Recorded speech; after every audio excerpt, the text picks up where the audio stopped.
Good evening. I'm going to be talking about four things. Venezuela before Chavez, Hugo Chavez, the Bolivarian Revolution, and the future of the Bolivarian Revolution.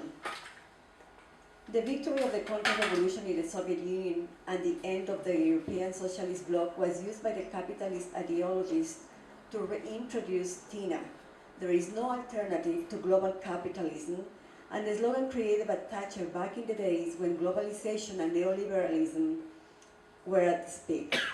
Furthermore, they proclaim the end of history has arrived. Capitalism will last forever.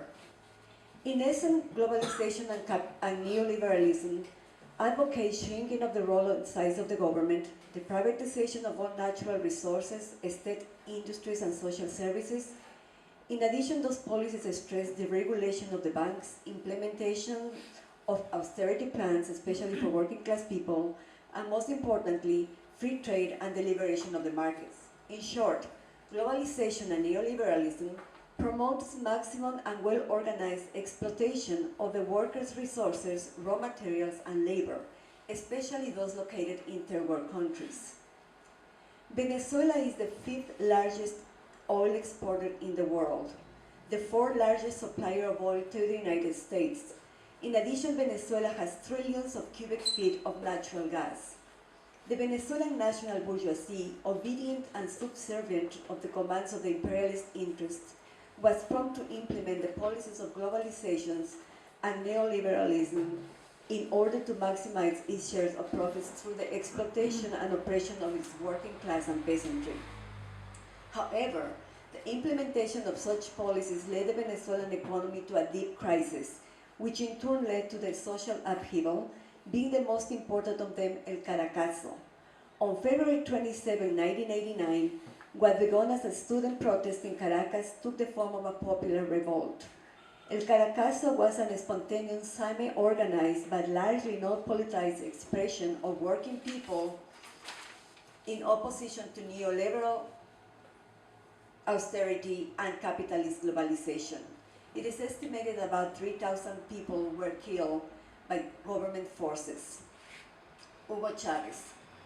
Hugo Rafael Chavez Frias was born on July 28, 1954, in a small remote village of Sabaneta, Barinas state in western Venezuela. The second of 6 children, Hugo and his older brother Adan, today governor of Barinas, were raised by their grandmother Rosa Inés, while the parents Elena and Hugo, school teachers with a meager income, lived close with the youngest 4. This was common tradition among extended families. Some of the stories of Chavez's youth came from his neighbors and relatives in the book Our Chavez by Cuban authors Rosa Miriam Elizalde and Luis Baez. The village of Sabaneta had no electricity during their childhood, and the family struggled to get by. In one moving account, little Hugo was turned away from his first day of school because his grandmother could not afford buying him a pair of shoes. But he learned resourcefulness from his elders, selling candies at a school that his grandmother made to bring home some coins. Chavez's young life embedded him with an enormous spirit of solidarity and generosity with the people, especially the most oppressed. As president, one of the Chavez's very first acts was to provide free school lunches for hundreds and thousands of poor children. School attendance shoot up dramatically. Years later, yet Chavez did not see himself as an individual whose good works alone would be enough to resolve Venezuela's problems. He began to adopt a concept of revolutionary societal change while in Venezuela's military academy, which he entered at the age of 17 in 1971. In the academy and army, Chavez's radicalization was fueled by various factors: his brother Adan's socialist influence, his own growing rebellion against military corruption and abuse, and the broader scenario of Latin American struggle. In Our Chavez, he explains his political maturation. The Hugo Chavez who started at the academy was a boy from the countryside, a plainsman, with aspirations to be a professional baseball player. 4 years later, a second lieutenant emerged who had set out a long revolutionary path.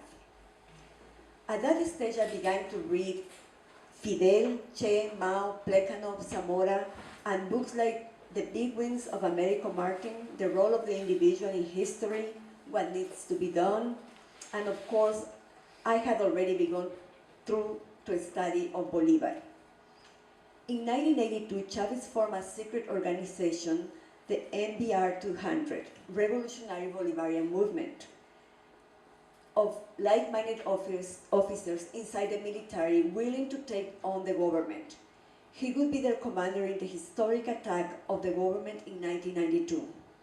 In the pre-dawn hours of February 4, 1992, Chavez and his movement carried out their military action to attempt to take over the Miraflores presidential palace, but they were attacked as soon as they approached it. Traitors inside the movement had revealed their plans. Chavez had to serve 2 years in prison. In prison, Chavez became such a hero in the eyes of the oppressed that during the presidential elections, whenever the bourgeois candidate spoke, people at the political rallies would chant for his freedom. The next president, Rafael Caldera Rodriguez, pardoned Chavez and his colleagues in March of 1994. At first reluctant to participate as a candidate in the Venezuelan elections because of his distrust of capitalist elections, Chavez was urged on by many people. He finally decided to run for president in 1998 elections. With no funds and only broken down vehicles for transport, he traversed the country to denounce the traditional capitalist parties of the Democratic Action and COPEI as those responsible for the country crisis. Huge crowds mobbed him every step of the way. Chavez won the elections in December 1998 with 56.2% of the vote under the banner of the Fifth Republic movement. He assumed office in February of 1999. The Bolivarian Revolution. The Bolivarian Revolution, an authentic alternative to global capitalism. In a time of violent imperialist offenses, including wars, invasions, occupations, torture, assassination, drones, economic sanctions, and embargoes against the people of their war, Hugo Chavez, leading the Bolivarian Revolution, opened a new path not only to resist imperialist interventions, but to solve the major social, economic, and political problems affecting the great majority of the world's population by implementing a series of political, economic, and social reforms that have greatly benefited the most vulnerable population in Venezuela. Chavez's Bolivarian Revolution helped recover the hope that revolutions are possible and reopen the epoch of social revolutions in Latin America, which was initiated by the victory of the Cuban Revolution led by Fidel Castro in the 20th century. Chavez, next to Fidel Castro, became the most popular and charismatic leader in Latin America and other parts of the world. Countries such as Bolivia, Ecuador, Nicaragua, and Honduras have followed Chavez's alternative to global capitalism. The Bolivarian Revolution was able to transform Venezuela from a devastating and unsuccessful neoliberal regime to a dynamic welfare state. Chavez's successful reversal of privatization, renationalization of key oil industries, socialization of hundreds of capitalist firms, and the initiation of vast agrarian reform program made the slogan, "Another world is possible," a reality. Amongst the most important gains of the Bolivarian Revolution is the rising of class consciousness within the working class and the peasantry. This was only possible due to the close relationship that Chavez maintained with the most exploited and oppressed sector of the Bolivarian population, of the Venezuelan population.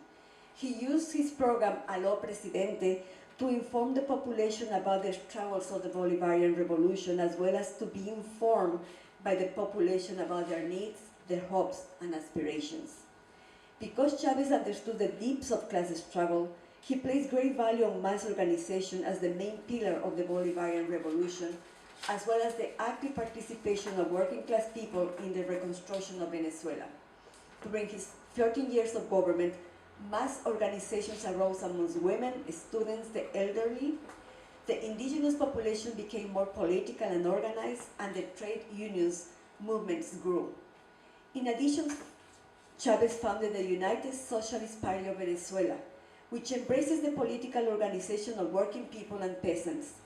All of those political expressions form the new social consciousness that emerged ready and willing to support, defend, and expand the Bolivarian Revolution.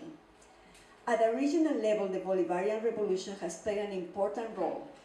In 2004, Venezuela and Cuba signed a trade agreement that created an organization called the Bolivarian Alternative for Peoples of Our America, commonly referred as ALBA. This alliance offered an alternative to neoliberal free trade offensive that was being waged by US imperialism around the world, but especially in Latin America.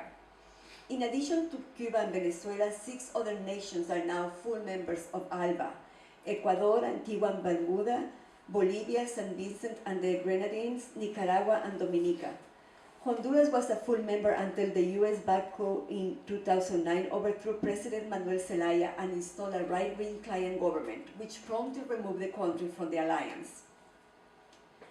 A key factor in the success of the Bolivarian Revolution was the nationalization of the country's vast oil supply, the wealth from which had previously been stolen by a collection of Western monopolies. Under the leadership of Chavez, the oil not only was used to dramatically improve the standards of living inside Venezuela, but also to assist in the development of the countries of the region.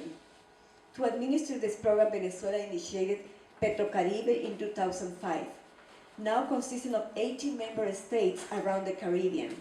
Countries and that are part of the alliance have access to tens of millions of barrels of subsidized Venezuelan oil that have helped alleviate the sufferings of most oppressed layers of those societies. Venezuela also is instrumental in the creation of UNISUR, the Union of South American Nations, and CELAC, the Community of Latin American and the Caribbean States. Those international organizations provide an important counterweight to the Organization of American States, the body US policy and policymakers traditionally use to dictate to its Latin America proxy regimes. Much is made in corporate media about Venezuela's assistance to socialist Cuba with cheap oil. Venezuela has prioritized this relationship, breaking with the tradition of the Latin America oligarchies to politically and economically isolate the island. Now Cuba has established relationships throughout Latin America. The relationship with Cuba has been deeply reciprocal. Cuba has provided critical support to Venezuela's social programs, including 10,000 of internationalist doctors who have provided free medical care in Venezuela. Chavez frequently spoke about those close political relationships with revolutionary Cuba and the guidance provided by Fidel Castro in particular.